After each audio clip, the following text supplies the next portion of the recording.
আসসালামু আলাইকুম। Elite coaching online ক্লাসে সবাইকে স্বাগত। আজকে ভগ্নাংশ অধ্যায়ের 6 নাম্বার টপিকস অর্থাৎ গুণ নিয়ে আলোচনা করব। আমি কয়েকটা ভাগে ভাগ করছি, 5টা অঙ্ক দিয়েছি, এখানে 5 রকমের। প্রথমে একটা ভগ্নাংশকে পূর্ণ সংখ্যা দ্বারা গুণ, আবার পূর্ণ সংখ্যাকে ভগ্নাংশ দ্বারা গুণ, ভগ্নাংশকে ভগ্নাংশ দ্বারা গুণ।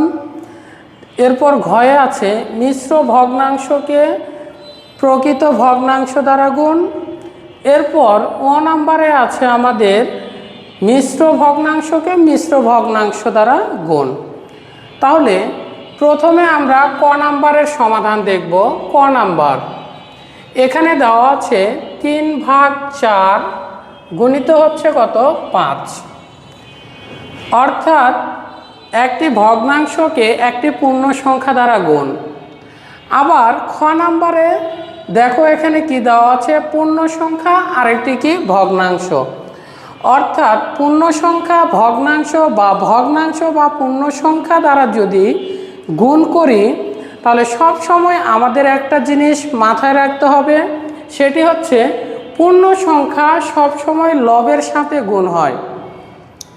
পূর্ণ সংখ্যা সব সময় লবের সাথে গুণ হয়, এটা সব সময় আমরা মাথায় রাখব। তাহলে চলো দেখি আমরা পূর্ণ সংখ্যা কত? 5, আর ভগ্নাংশের লব কত? 3। তাহলে 3 গুণিত কত? 5 ভাগ কত? 4। তাহলে 3 5 কত? 15 ভাগ কত? 4। তাহলে খুব সহজে আমরা অঙ্কটা করতে পারলাম। এই কারণে আমাদের একটা জিনিস সবসময় মাথায় রাখতে হবে যে পূর্ণ সংখ্যা সবসময় লবের সাথে গুণ হয়। তাহলে এরপর 2 নাম্বার অঙ্ক অর্থাৎ খয়ের অঙ্কটি করে দেখি।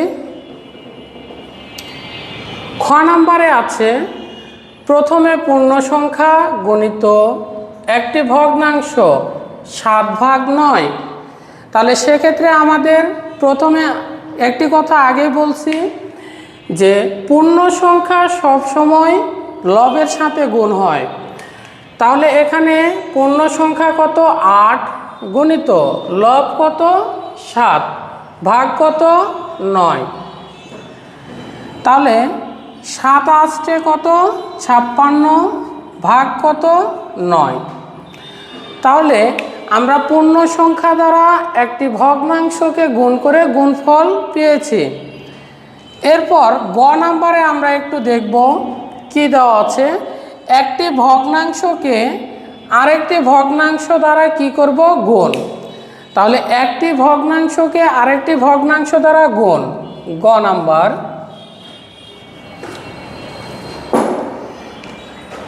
গ নাম্বার আমাদের প্রশ্ন দেওয়া আছে 6/5 গুণ 3/8।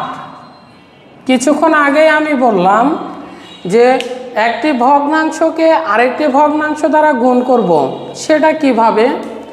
সব সময় লবটা লবের সাথে গুণ হয়, হরটা হরের সাথে গুণ হয়। ভগ্নাংশের গুণের ক্ষেত্রে লবটা লবের সাথে গুণ, অর্থাৎ 6 গুণিত 3 আর নিচে 5 গুণিত কত? 8। গুণ করলে কত হবে? 3 6 কত? 18 আর নিচে কত? 5 8 40। আমরা খুব সহজে অঙ্কটি করতে পারলাম। এরপরে ঘয়ে কি দেওয়া আছে? একটি মিশ্র ভগ্নাংশকে একটি পূর্ণ সংখ্যা দ্বারা, পূর্ণ সংখ্যা না, একটি ভগ্নাংশ দ্বারা গুণ করব। তাহলে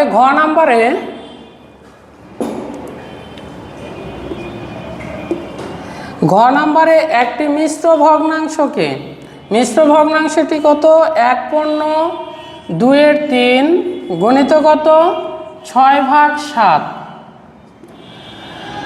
আমরা দ্বিতীয় ক্লাসে জেনেছি যে একটি মিশ্র ভগ্নাংশকে কিভাবে অপ্রকৃত ভগ্নাংশে রূপান্তর করতে হয়।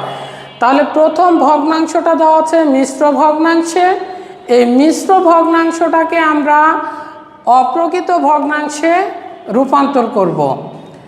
নিচে 2, 3 একে 2 একে 2 আর 3 কত 5 গুণিত কত 6/7। এরপর লবের সাথে গুণ, অর্থাৎ 5 গুণিত 6, আর হরটা হরের সাথে গুণ 2 গুণিত কত 7। 5 6 কত 30, আর নিচে কত 7 দুগুণে 14, তাহলে 30 ভাগ কত 14। এটাকে আবার মিশ্র ভগ্নাংশে রূপান্তর করা যায়। তো আমরা এখানে অ্যান্সার রাখব, সমস্যা নেই। এরপর ও নাম্বারে আমাদের দেওয়া আছে মিশ্র ভগ্নাংশকে মিশ্র ভগ্নাংশ দ্বারা গুণ। তাহলে মিশ্র ভগ্নাংশটিকে আগে আমাদের অপ্রকৃত ভগ্নাংশে রূপান্তর করতে হবে। তাহলে চলো দেখি। ও নাম্বার 2/3 গুণ 3/4 2। দুইটি ভগ্নাংশ আছে, দুইটি মিশ্র ভগ্নাংশে। তাহলে মিশ্র ভগ্নাংশটাকে আগে অপ্রকৃত ভগ্নাংশে আমরা রূপান্তর করব। তাহলে চলো 3 দুগুণে 6 আর 1 7 গণিত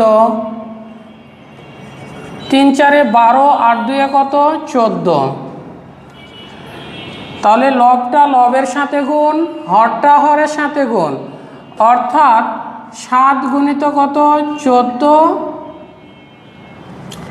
আর নিচে 3 গুণিত কত 4।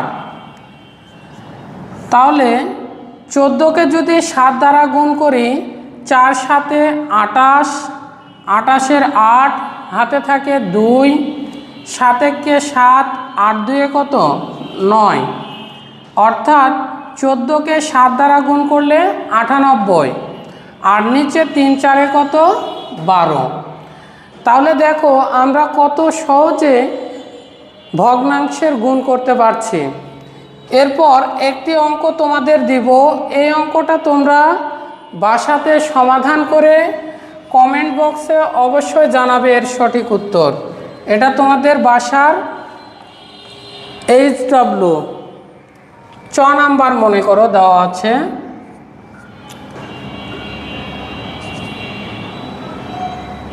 বারো 8 9 গুণ 8 3 2। এই 6 নাম্বার অঙ্কটা তোমাদের HW, এটা বাসাতে তোমরা সমাধান করে কমেন্ট বক্সে অবশ্যই সঠিক উত্তরটি জানাবে। সবাইকে ধন্যবাদ। আমরা আজকে ভগ্নাংশ অধ্যায়ের 6ষ্ঠ ক্লাস করার জন্য সবাইকে অসংখ্য ধন্যবাদ। আসসালামু আলাইকুম।